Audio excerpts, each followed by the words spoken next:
Dalawang minor de edad ang kasama sa 19 na napatay sa enkwentro sa Toboso, Negros Occidental noong nakaraang linggo.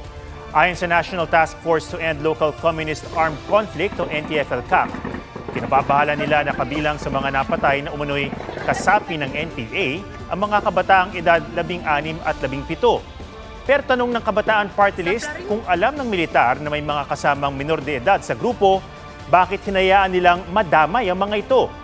Nagayon sila ng resolusyon sa Kamara para imbestigahan ang insidente. Magsisiyasat din ang Commission on Human Rights.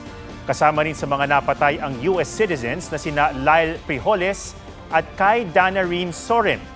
Gayon din ang UP Open University student na si Maureen Santuyo. Unang natukoy na napatay roon ang UP Diliman student counselor na si Alisa Alano at community journalist na si RJ Ledesma.